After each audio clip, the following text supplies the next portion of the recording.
shown. This is an NBC News special report. Good morning, I'm Laura Jarrett. And I'm Tom Yamas. We are following breaking news out of the Middle East. Just moments ago, a regional diplomatic source close to the talks confirmed that 13 Israeli hostages taken by Hamas in the October 7th terror attack have been set free. They are now with the Red Cross before they will be brought back to Israel later this morning. Their release is part of a deal between Israel and Hamas that's been in negotiations for weeks. Israel agreeing to a temporary ceasefire as well as the release of dozens of Palestinian prisoners. NBC's Raf Sanchez is on the ground in Tel Aviv with the very latest. Raf, good morning to you. Bring us up to speed here. Laura, good morning. That diplomat with knowledge of the situation saying those 13 Israeli women and children are now free from Hamas captivity after 49 days. They are in the custody of the Red Cross, this diplomat says, and they are heading or may have already arrived at the Rafah crossing in Egypt. We are expecting from there that they will be transferred to the Israeli military at the Israeli-Egypt border. Israeli forces there will visually identify each of these hostages because they do not trust that Hamas has necessarily delivered those 13 names that they said they would. The hostages will be given on-the-spot medical checks, and then for the first time in nearly 7 weeks, they will be able to call their families and tell them that they are okay. We are also learning from the government of Thailand that in addition to those 13 Israeli hostages, 12 Thai nationals have also been released. These are, we believe, agricultural workers who were working in those Israeli communities in the south on the 7th of October and were taken hostage as well during that Hamas terror attack. Now, those 12 were not part of these negotiations between Israel and Hamas, mediated by the United States and by Qatar.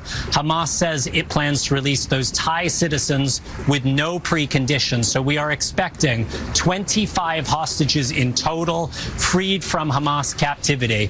We do not at this moment know who those 13 Israeli women and children are, but earlier this morning, a senior U.S. official said no Americans are expected to be part of today's release. Now, that is a painful blow to the American families waiting for news, but especially the family of that American toddler, Abigail Moore Idan, who turns 4 years old today. President Biden said overnight from Nantucket he was hopeful that she might be released today. But as I said, that senior U.S. official saying we are not expecting any Americans to be freed right now. Once those hostages are back in Israeli custody, they will be taken to an air base in the south of Israel, which has been converted into a medical center. And from there, they will be flown by helicopter to various hospitals all across this country. And it is at that point that we expect them to once again be reunited in person with their loved ones, the beginning of what is going to be a long, painful, difficult healing journey, but a first step. And the Israeli military has given a lot of thought about how to handle these hostages who we believe have spent most, if not all, of the last 49 days in tunnels underneath Gaza City. They may be in need of acute medical care. We do not know if they have seen the sunlight. The Israeli military planning to provide noise-canceling headphones to those little children and telling the soldiers to leave their faces uncovered and to smile to reassure the kids. Now, this is day one of what is planned to be a 4-day ceasefire with around 12 hostages released every day.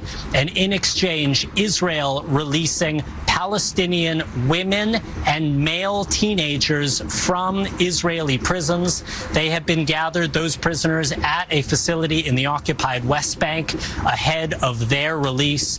And the hope is that today's deal will hold, the ceasefire will hold, and that every day for the next 4 days, we will see more hostages coming out of Gaza. Guys.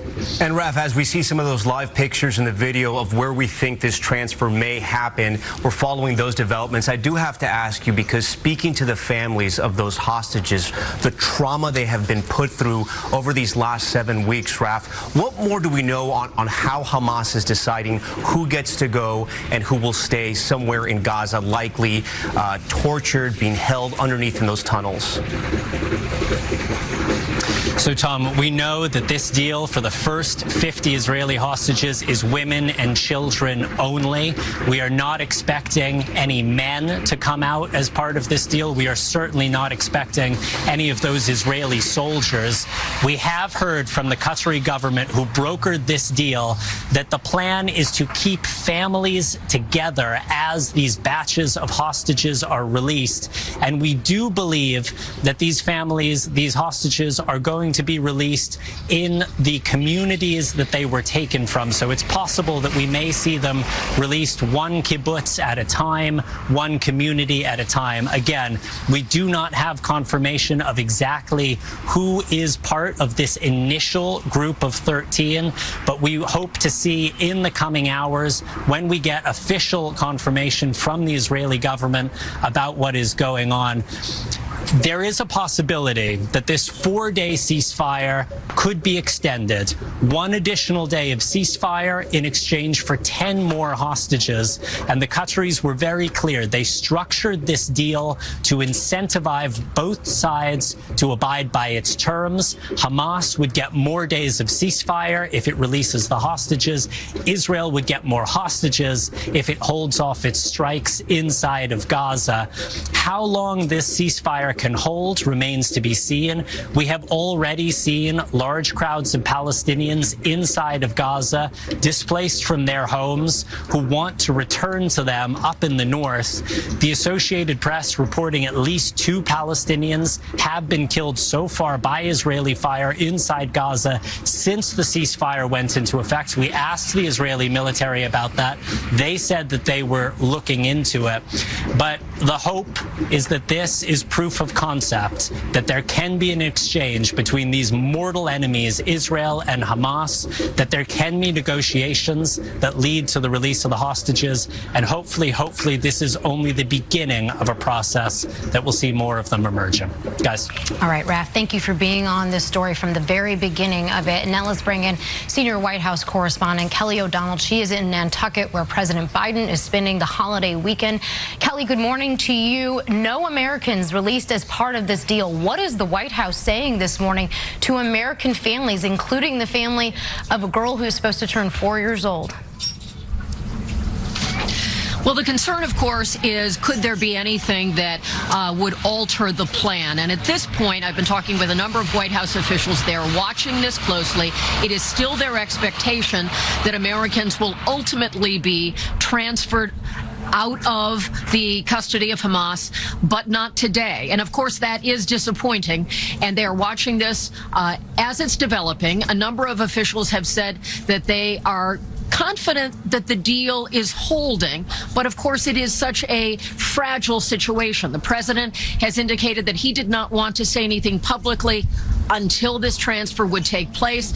We have not yet had an update on the president's schedule today. I am told that they are trying to assess the next steps for how the president would be publicly involved. Privately, we can tell you he has been extensively involved on the phone with officials, from Benjamin Netanyahu, the prime minister, talking with the Emir of Qatar, dealing with this with personal diplomacy. And then, of course, he has deployed a number of his top officials to be on the ground and shuttling between the parties.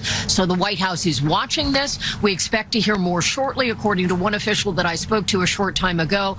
But it was disappointing, clearly, to not have Americans be in this initial transfer of hostages. But the expectation is that Americans will be included. And, of course, this keeps the pressure on. It keeps leverage for Hamas in these ongoing negotiations. And it has been been sensitive, but the White House would indicate this is looking like progress and that the negotiations have been effective. So we hope to hear more from the president while he is here with family, doing the things other American families are doing, but he has certainly been deeply engaged in this all morning. Laura?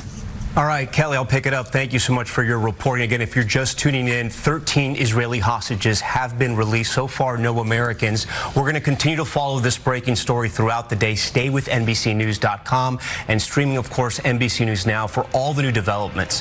For now, I'm Tom Llamas. I'm Laura Jarrett. This has been an NBC News special report.